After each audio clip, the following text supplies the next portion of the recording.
Salut, bienvenue sur Exploration d'un monde imaginaire avec François Caillé-Nadon. Voici le récapitulatif de notre conclusion de notre deuxième saison. C'était la deuxième partie du 28 mars qu'on a faite tout de suite après. On a pris un break pour souper. On l'a fait après la conclusion des personnages secondaires à Port-Ponant. Fait que, de retour à Derlusque, où nos aventuriers s'apprêtent à partir en bateau. Les préparatifs sont faits. Ils ont choisi cet itinéraire-là plutôt que de traverser la savane du char pour se rendre jusqu'à Inarlit, à la poursuite de Gédéon, le marchand ambulant qui a vendu un item maléfique à Madame Olson. Et pour le délivrer de ses malheurs, ils doivent retrouver et convaincre Gédéon de retourner, car seul celui qui a vendu peut lui enlever, sinon toute autre personne risque de causer la mort du porteur du médaillon. Alors le départ en bateau a lieu sur le lac de Vapeur et ils font la rencontre de d'autres passagers qui sont à destination d'Inarlit, comme eux. Il y a toutes sortes de personnages. Ils échangent un peu avec, ça donne du bon roleplay. Mes joueurs ils aiment ça quand il y a du roleplay. Fait que ça permet de faire du roleplay. Et pour la première fois, on expérimente ensemble la fatigue dans la version 2014 de Donjon Dragon. Alors, ils finissent par prendre avec des. Ils ont beaucoup, tout au long de la game, des très, très mauvais jets de dés. Ce qui les met en état de fatigue. Et là, ben, en plus, avec des malus et des désavantages. Pour ceux qui ne savent pas, vous pouvez toujours vous référer aux règles sur le fonctionnement de la fatigue. Fait que ça l'influence énormément une partie. J'avais pas prévu. En plus, les jets de difficulté, c'est un module que j'avais écrit, le Chant des Prêtres. C'est l'avant-dernier, si je me souviens bien, module que j'ai écrit. L'autre, c'est un hors-série, c'est plus un one-shot que j'ai écrit. Que dans le fond, j'ai adapté une aventure de l'œil noir, mais ça ne me tente pas de rentrer là-dedans. Là. Ça n'a pas tellement rapport avec ce qui nous concerne. Donc, pour revenir à ça, ben, ils font des rencontres et ils essaient des jets de charisme, toutes sortes de choses, des jets de persuasion, mais il n'y a rien qui marche. Fait que ça fait une drôle de partie, mais il y a beaucoup de roleplay puis il y a beaucoup de moments cocasses. J'ai des joueurs qui sont faciles à faire rire et il y en a un qui est Joker pas mal. Fait que ça met de l'ambiance, c'est bien ben plaisant. Malheureusement, dans cette partie-là, ben, il y a encore, étant donné qu'on joue le soir, le vendredi soir, à ce moment-là, c'est qu'il y a beaucoup de bruit d'arrière-plan. Puis quand les joueurs ne parlent pas, ben, le micro il amplifie le son ambiant.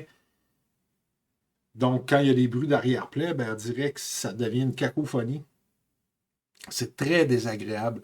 Puis des fois, on s'en rend plus ou moins compte, c'est quand on réécoute la partie. D'ailleurs, une des grosses raisons pourquoi je ne le diffuse pas, les parties, c'est à cause de ça. C'est pas toujours clean, comme on pourrait dire en anglais. Le bruit en arrière-plan, ouais, ouais, ouais. Tout un défi. On essaie, on travaille fort là, pour régler ça dans notre troisième saison actuellement. Euh, Tout en là, ben, il se passe pas grand-chose finalement parce qu'eux, ils décident de rester bien cloîtrés à l'intérieur du bateau, dans la cale, et ne s'exposent pas à l'extérieur. Donc, il n'y a pas beaucoup de rencontres. J'aurais pu travailler ça, mais avec la fatigue aussi et plusieurs heures de jeu, on vient un peu lazy des fois et on tourne un peu les coins ronds. Puis j'ai suivi le mood. Tu sais, j'aurais pu l'interrompre en disant vous entendez des bruits, il arrive un combat, puis tout ça. Mais finalement, il n'y a pas eu de combat. Ça a été essentiellement que du roleplay, cette partie-là. Euh, Vient qu'à ce qui arrive à Inarlit, et là, c'est l'exploration de la ville. C'est la première fois. Ben, c'est la deuxième fois. Il avait déjà été de passage dans cette ville-là. Mais là, c'est la première fois qu'il explore la ville. Les temples, les tavernes, les auberges, ils sont curieux, donc ils se promènent un peu partout. Euh, Et ils font la rencontre de M. Edwards. M. Edwards, dans la saison 1, il l'avait déjà rencontré, il avait fait un bout de chemin ensemble et ils s'étaient séparés. C'est lui qui les avait recommandé d'aller s'installer à Dark Shelf, que ça allait être beaucoup plus plaisible. Lui, il faisait la route jusqu'à Inerlit, puis c'est là qu'il les a lâchés.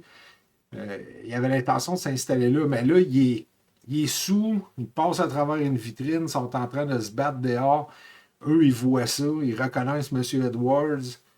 Puis M. Edwards les reconnaît, ça donne un moment cocasse. Lui, il dit qu'il n'y a plus une scène. Il a tout perdu d'un pari. Personne ne veut lui faire de crédit.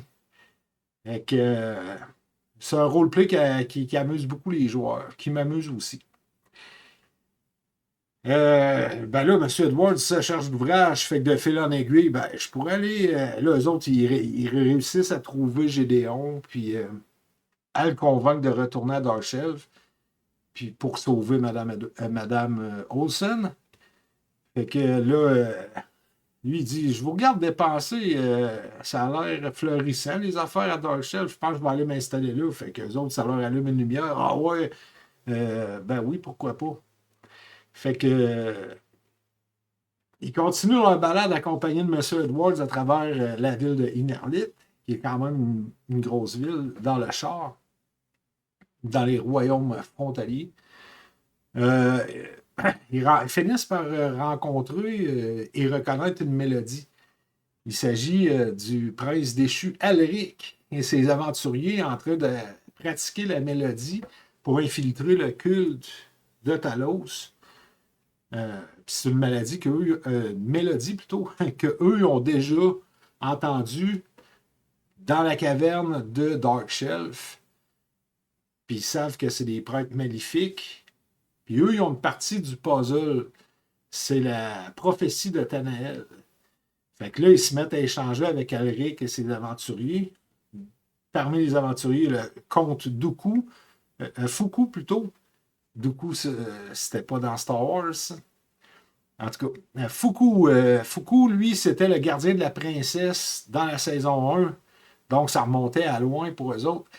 Puis, il avait déjoué un plan, si on veut, d'assassinat, une tentative d'assassinat contre la princesse. Fait que, évidemment, ils se reconnaissent. Fait qu'ils partagent l'information ensemble. Donc, eux, ben, ils apprennent que peut-être par Alric, qu'un mystérieux Adriano Maresciallo serait peut-être le chef du culte de Talos qui veulent faire le rituel et accomplir la prophétie de Tanael. Fait que là, il y a du roleplay qui se fait encore une fois. Et ils proposent à un de leurs personnages qui est avec eux autres, JF le barbare, d'accompagner M. Edwards et Gédéon et de reprendre le bateau en direction de Darkshelf. Puis eux ont deux choix à faire. Soit ils suivent la piste qui les amenait à Inerlit pour aller un petit peu plus loin jusqu'à Texur, au nord, pour essayer de retrouver leur petit frère disparu. Ben là, ils se font proposer par Alric d'accompagner Alric et d'aller rejoindre la princesse Aluzan Acacia et ses aventuriers qui a identifié l'entrée du repère du culte. Puis comme leur lettre qu'ils les envoyaient à Texur remonte à environ 6 mois pour la piste de leur petit frère qui s'est fait enlever, ils se disent, ouais, peut-être qu'ils vont accomplir le rituel dans ce repère-là.